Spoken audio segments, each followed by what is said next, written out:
just worked a 9-hour shift. I'm fucking beat. You know what I also did this morning? Ran 9 miles. You know what else I am? Fucking tired. You know what the last thing I want to do is? Pack for college. You know what I have to do? Pack for college. Today, I'm coming to you live from my bedroom. Moving to college in 4 days. And, I'm running out of time to pack. So today I'm going to be doing that. And, I've had this idea for a while. 19 things I've learned by 19. Because my 19th birthday was a couple days ago. Yeah, today I'm going to be going through those. I feel like I've done a lot of self-reflection this summer. And I want to share some of those findings with you. These are also just things I've learned, ideas I've maintained, stuff like that. Judging based off the viewership of my college video, you guys really like these long talking, conversational podcast videos, and I want to give you guys what you want to see. So today I'm going to be doing that. And while I do these types of videos, I like to do stuff that isn't just standing or sitting around. And I have to pack for college at the same time, so this video kind of worked out perfectly. I also feel like a lot of the lessons I've learned can be related to college, because that's what I'm experiencing now. I feel like these are really important pieces to how I exist now. I feel like a lot of the ways I act are based off these conclusions that I've reached. I'm certain that a lot of these might change, or a lot of these will develop with time, or I'll have more experience to use these lessons in the future, but I still want to share them. Am I becoming a advice blog? A little bit. I gave you advice on college. Now I'm going to try to give life advice. I'm very underqualified, and I do not claim to be wise in any regard or capacity. These are purely things I have learned through my life, and I'm sharing those. I'm not saying you have to believe these things. I'm not saying you have to learn from me, but I'm just saying these are things that I want to share. Let's start packing.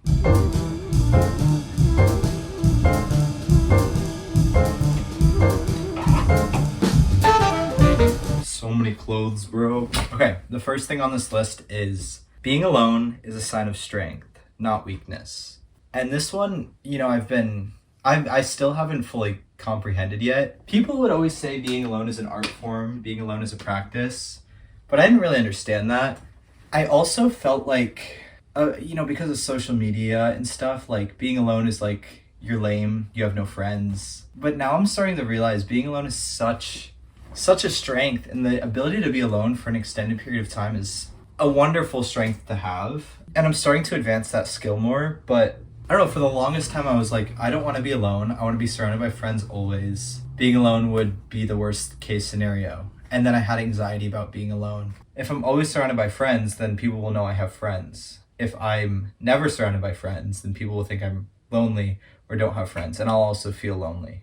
But, being at college and being in a state where I am truly never alone made me realize wow, okay, I need to really do some introspection and, get better at the act of being alone. And I talked about this a lot in, I think, chapter 11 when I went on that walk. It was a really anxious day.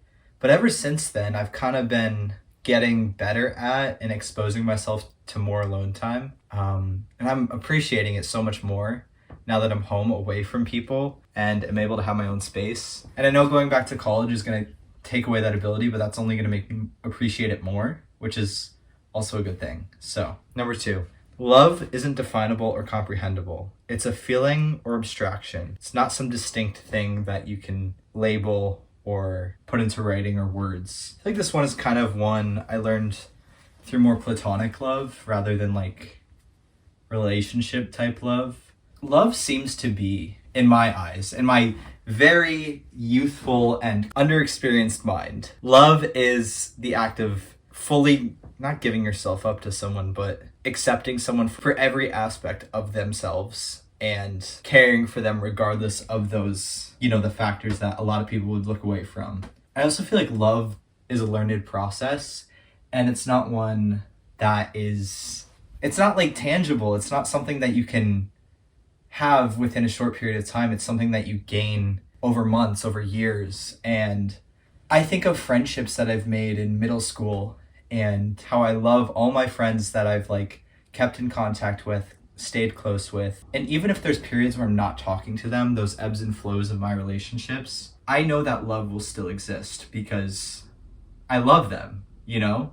While, say, a friendship I made maybe a couple weeks ago, yes, I will probably still care for the person, but I don't know them. Like, I don't know every aspect of them. So that's what I'm trying to get at. Love isn't like a one-time thing. It's not something that you like feel. It's like more of like a label for a broader sense of understanding between two people, if that makes sense. And also, I'm really young.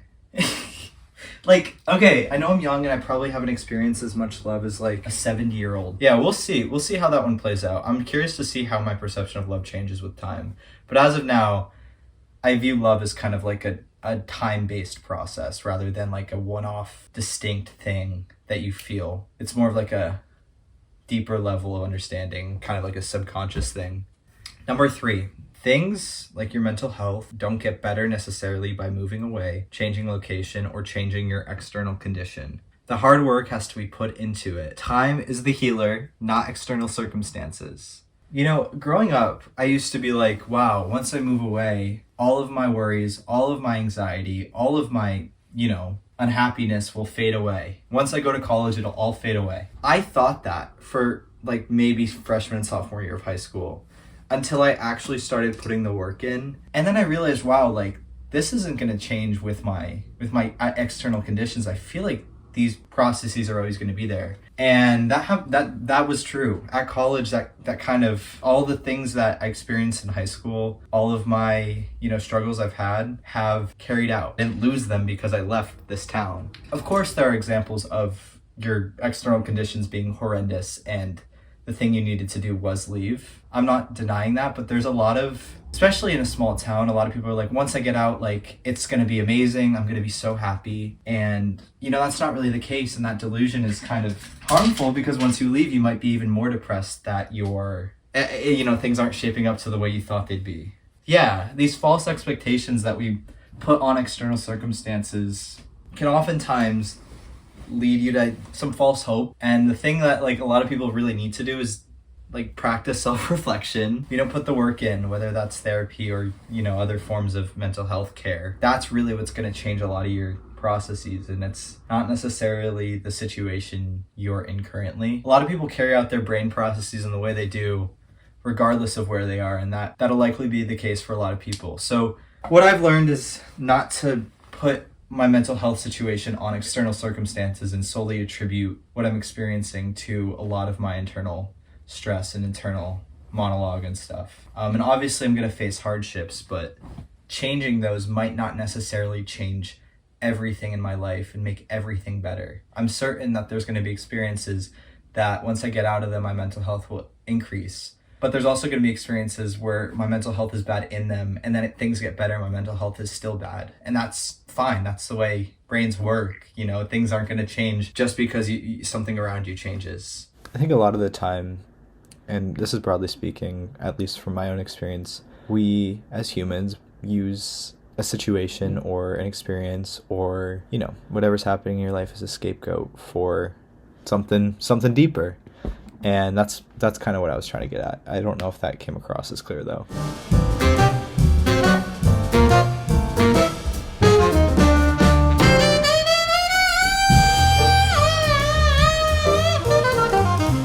Number 4, sometimes too much introspection and too much self-reflection is negative. I do a lot of thinking. I think a lot. I'm always thinking. My brain is always going. I recently got gifted a certificate for a sensory deprivation tank for my birthday. And wow, what an experience that was. That was very strange. But I found it so hard to turn off my brain because I didn't even realize it till I got there. But like, even when I think I'm not thinking, my brain's still going. It's like, okay, I'm not thinking now. I'm not thinking now. And I stay that way. Like, I am always thinking and I'm always reflecting and I'm always internalizing, and that's not healthy. Sometimes there's things that just need to stay the way they are and there's nothing you can reflect on. I feel like when you do a lot of introspection, it's conducive to self-blaming, at least for me. Because like I'll see a situation and I'm like, I do a lot of thinking and I'm like, wait, like, am I the person at fault or did I do something wrong? But a lot of the times you might not be the thing that's wrong. And obviously there's a lot of times where you will be the thing that's wrong. So it is a double-edged sword. I found myself when I'm doing too much self-reflection and too much thinking about how I act or how I acted, I get really existential and negative. I don't know. It's just like, it's too much sometimes, and that's not healthy because it distracts you from the present. Number 5, and this is one I'm still learning and working on. The best version of yourself isn't measured by what you put out productivity-wise. It's about your values and how you're remembered. The last part, how you're remembered, is probably one of the most important things I've learned. The way someone remembers you, is a very important thing because it perfectly encapsulates the energy you put out, the things you say, the things you do. And if you're remembered as a nice person, I think that's one of the biggest compliments you can receive, at least for me. You could be as productive as you could possibly be, but if you're an asshole about it, you're going to be remembered as an asshole. And that's a longer lasting legacy than, at least for me, I've learned that I value the way I'm remembered and the way I treat other people more than what I put out. And also like valuing self-worth on what you put out can also get really negative. And, that's not healthy for anyone. I feel like that can lead to a lot of burnout. I think I've learned that like the best version of myself is the nicest version of myself, not the most productive version of myself. Okay, number 6. Food is fuel, and it is so powerful and amazing and delicious and essential. And it's a really weird thing to say out loud because of course food is something you need to live. But for a while, I've had some experiences where seemingly like a negative thing or can be a negative thing. I have learned that you can't live without food. You will die. So I've learned that I need to value good food. I need to value food that's wholesome, food that fills me, food that makes me feel happy, food that is yummy, food that also is healthy and makes my workouts great, food that keeps me alive, food that makes me feel good, food that doesn't give me a headache, all that. I've learned that food is so powerful in that way. Yeah, I need to just maintain that, and it's hard at college because the food there sucks, but I feel like that value, now that I've learned it, it won't leave me, and I hope it won't leave me again. Okay, more in that vein, I find that if there's a week where I'm not eating enough or the things I'm eating aren't necessarily the healthiest or I have a bunch of sugar or, I'm eating too much or if things are out of balance, I feel like garbage. And I feel like that's very natural. I mean, that's what people argue in like health journals and stuff, but I mean, it's true. And it took me 19 years to learn that you need food that's good for you.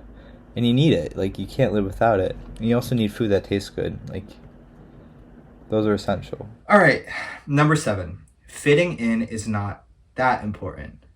It is obviously. That's human nature. But what I'm trying to say is being different, being nuanced, having some distinctions makes you so much cooler, so much more self-assured, and also just, relieves a lot of tension. I've realized that like there's been a lot of scenarios and situations where I try to make myself fit in to the people around me, regardless of if I like it or not, and change tones and change attitude. And then I like got really existential because of it. So I've been trying to practice maintaining how I act regardless of where I am. I feel like that'll come with time.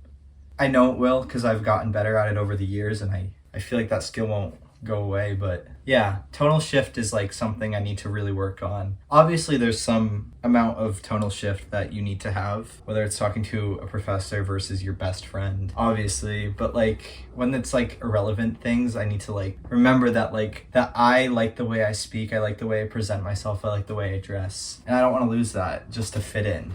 Number 8, hard work leads to growth. I feel like that one's pretty obvious, and I'm not just talking like monetarily. I'm saying like emotionally, academically, physically, relationship-wise, hard work is the key to growth. I feel like I've really learned that. Working 2 jobs this summer, and also like, I feel like just the act of working a job is enough to make you realize hard work can pay off and give you a reward. But also like with training, especially running training, hard work on one run will ultimately increase the distance I can run next time. And that's hard work. And the only way I'll get there is hard work. If I'm only half-assing it or putting in half the energy, the next run won't be as good. So you could break it down into levels like that, but also like with relationships and friendships, hard work is the key to good friendships. You know, it's not necessary. I've talked about this before, but it's not necessarily about compatibility. It's about hard work. If you put the work in, you're likely to have more friends or have closer knit relationships. All about hard work. Life is about work, as much as we don't want to admit it. Not only is like, obviously capitalism is very conducive to that ideology, but I'm just talking about like emotionally too. Like hard work is the key to getting yourself out of a lot of, you know, that's the way you grow. Hard work. All right, number 9. Seeking reassurance is a sign of insecurity. Every action, feeling, thought, sensation, or emotion I've had does not need a third-party input. I am valid enough. I look for a lot of reassurance in my life. It's just the way my brain is wired. It's how anxiety works. It's how stress works. I feel like reassurance takes the blame off of yourself for something, or it gives you reassurance. It gives you a third-party input. It gives you validity. So when you seek that, you're obviously insecure about a move, or insecure about something you did, or insecure about something you're doing. And that's not a situation you necessarily want to be in, you know? I feel like I want to strive to be the most secure version of myself. So if I'm constantly seeking reassurance, I'm likely not doing things that I'm sure of or secure about. And that's not necessarily a good thing. Obviously, some amount of third-party reassurance is important and good, and that's how we get morals and ethics. But solely basing your decisions and what you do off of that receive input from other people, you know, it has led me to question myself in ways that I haven't before. It also is like just making me more insecure without me realizing it. All right, number 10. Stress and anxiety can manifest in so many different ways, especially physical symptoms. And this isn't something a lot of people talk about. I mean, obviously there's a bunch of literature on it. There's also just like countless articles about how stress can, you know, affect your health. But a lot of people don't talk about how stress and anxiety can ultimately be the cause of like chronic pain. I didn't realize that until, you know, I had a situation where, you know, I was going through a stressful time and my leg went numb. And I was like, this is really weird. So I thought there was something actually physically wrong with me. You know, it was a few month long process of like figuring out what was actually wrong.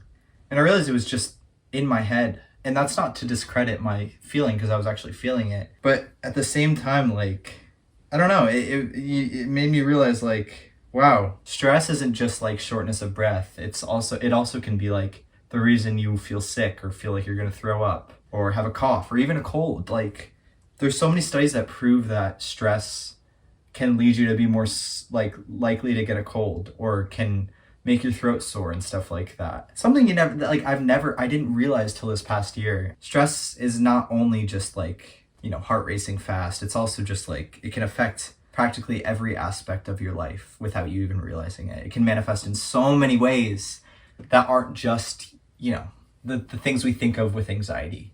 Number 11, meeting new people is essential in your growth. This is one I really learned at college. I grew up with great friends. My high school friend group was awesome.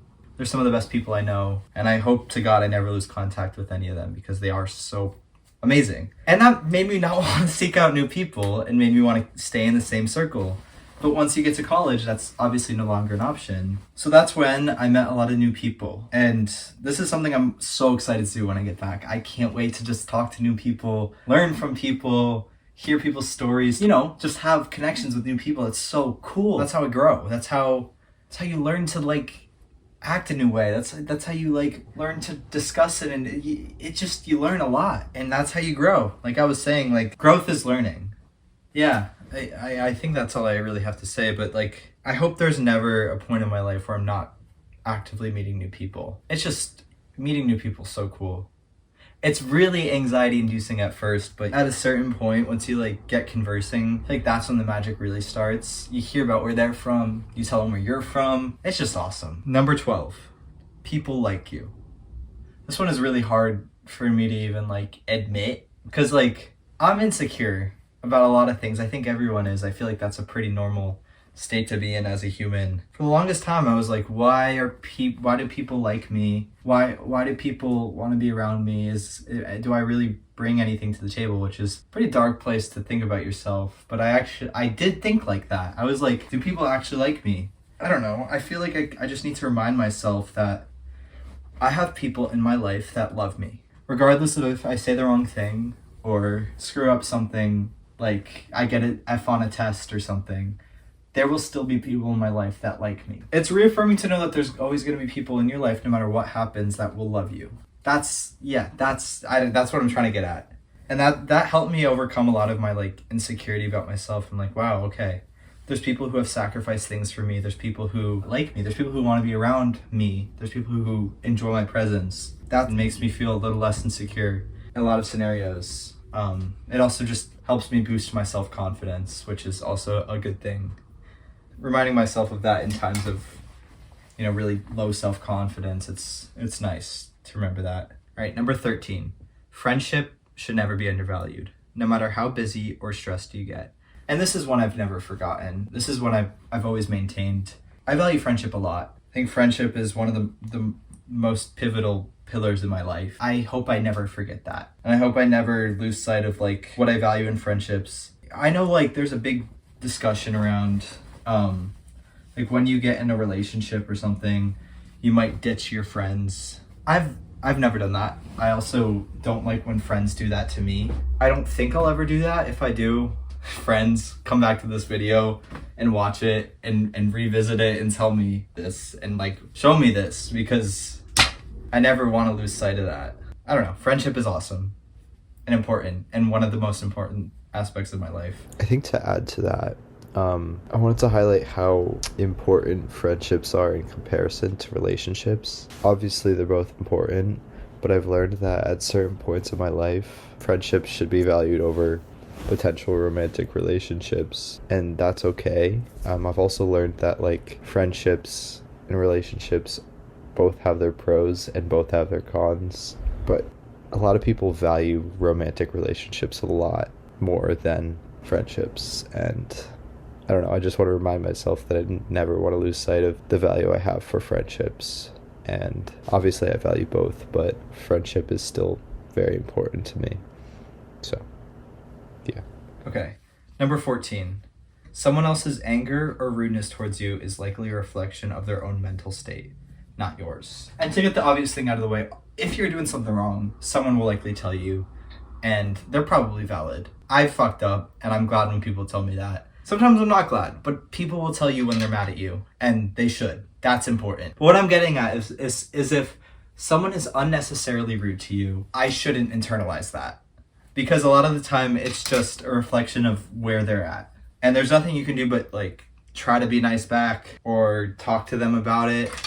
But yeah, I for a while, I used to internalize that when someone was rude to me. Just, like, making it, like, what am I doing wrong? I'm the one in the wrong here. But sometimes, like, you're doing nothing wrong. Sometimes they are just in a bad spot. Some people just externalize their sadness that way, and that's fine. I mean, it's not fine, but it also is just an explanation. So that should free you from the burden of feeling like you've done something wrong. So, number 15. Life is one big learning experience. You just actually have to learn from that experience. I guess when you don't learn from that, you kind of coast. Because when you're coasting, you're not learning from things you've experienced, which, is how you inform a lot of your decisions. So life is a learning experience. I feel like I talk about that a lot, but I'm always learning. And I hope I always will continue to learn. No matter how old I get, there's always stuff to learn from, especially experience. It's important. Never stop that, Andrew, okay? Number 16. Your routine is important, but don't let that inhibit your ability to experience new things. I love certainty. I love routines. I love feeling settled in a routine. And that's fine. I think that's actually a really healthy thing to do. But at certain points, it can get toxic. It can be like, wow, I can't do this one thing. I can't stay up late because then I won't be able to do the thing I wanted to do tomorrow morning. That's like my routine. Especially if it's like a cool experience or a new experience. A routine is such a pillar of my life. But also, like, it shouldn't be the only pillar. I need spontaneity. I'm young. I need to be engrossed in new experience. And the only way I'm going to do that is if I break out of my routine at certain points. Which is fine. I'm trying to cope with that, but it's just, my brain loves routines, it loves patterns, it loves certainty. And, I need to expose myself to newer things. And the only way I can do that is if I break out of my routine at certain points. Yes, my routine is important, I've learned, but I also need room to experience new things. I also need to not do the same thing every day. I'm young, I have a lot to learn, I got a lot to do, and I like new experiences. It's just getting to reach out of your comfort zone is difficult, but it's important because that's how you grow. That's how you become a human. Number 17, a lot of the time, there's nothing you can do. I'm a control freak.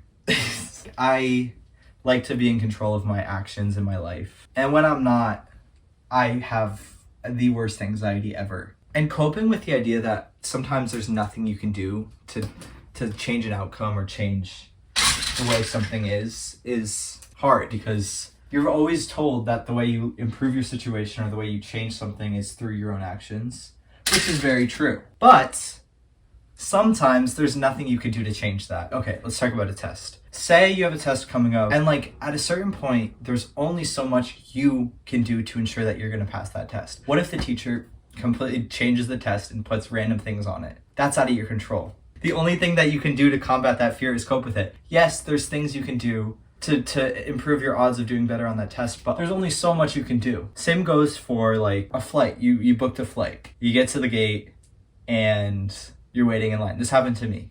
You're gonna miss your flight. There's nothing you can do. You got there 3 hours early, but there's nothing you can do. It sucks, but there's nothing you can do. And you have to cope with that because that's the way life is. There's things that are unchangeable. So, yes, coping with that is important, and I've learned that. Okay, number 18. Movement is essential in my life. I was thinking about this summer. I was like, I never want to take my ability to go for a bike ride or go for a run or go to the gym for granted. I value that ability so highly. It's something you do take for granted, and it's something I try to remind myself not to. The great equalizer in my life, the number one thing I will always have is the ability to go for a run. Even if it's a shitty day, even if I'm feeling under the weather, I can always go for a run. Something about the act of moving it just does something. There's science to that. It releases dopamine, obviously, but it's just so important to my life, and I will never want to live without that. I will always value the act of running, or I will always value the act of lifting. I will always want to be moving. I've just learned how essential that is. And there was a while I took it for granted. When I was younger, a kid, I didn't really see the appeal of working out. I was like, why would you ever want to work out? Or why would you ever want to go for a run? And now I'm at a point where I'm this is one of the most essential things in my life. Getting outside or doing stretches or walking to a coffee shop. That is all so pivotal to who I am. And I never, ever want to lose that value of that ability, And finally, number 19, you don't need to know everything. And this is a very personal one. I wish I knew everything. I wish I had the answers for everything. I wish I could figure out the best case scenario for everything. But I don't need to, and I can't possibly know that. I can't possibly know the outcome of everything, and that's fine. I've learned that that's okay. You can't be well informed on literally everything because there's only so much you have time to learn. There's so much unknown, and I just need to be okay with the present. And that's something that's really hard. It's something that's really difficult for me. All right. I have barely made a dent in my packing situation. I've actually made more of a mess than packed. I've literally just been folding clothes, but I feel like I touched on some good things in this video. So I'm just gonna leave it here, finish this packing up. I'm just gonna do my clothes tonight. I'm really fucking tired. I'm also hungry. I gotta go eat some dinner. It's getting late. It's already 7. Sun is already setting. That's how you know summer's fading away, when the sun starts setting at 7 p.m. But yeah, all right. This channel's a lot like an open diary, kinda, with some limitations, obviously. I'm not sharing every aspect of my life. I don't ever want to do that. But, I want to share, lessons I've learned. Just for future sake. Just so I can learn from it in the future. Alright, hi. So the video cut out the perfect time because I just finished everything I wanted to say. The only thing that got cut out was the outro. so that's perfect. My phone ended up filling up with storage, but I filmed for like an hour and a half, and the fact that my phone could do that is very impressive. So I'm proud of wherever it is. I'm proud of it.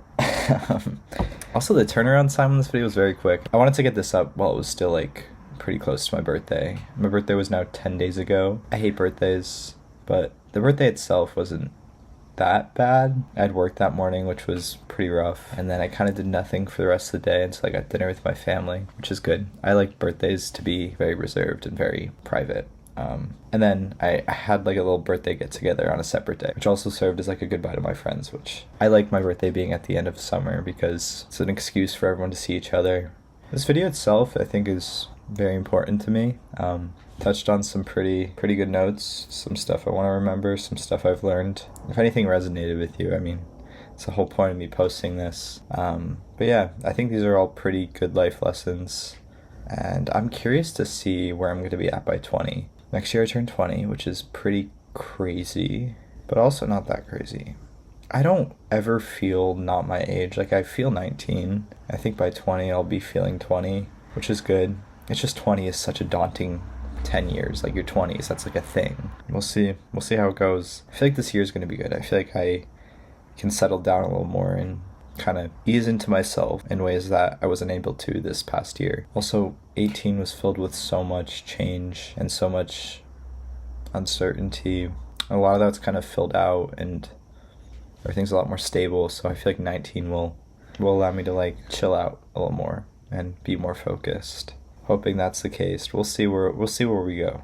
All right, well, thank you guys for watching.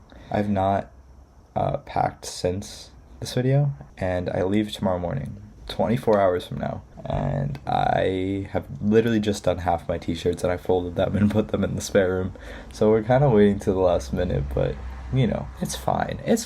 We'll be fine. That shouldn't take more than 4 hours. Hoping. Best case scenario. Yeah. Oh, there's a little stray cat out there. Alright, well, I'll talk to you guys later. I'll be back. I don't know when yet, but I will be. Thank you guys for watching. I'll see you guys in the next one. Goodbye.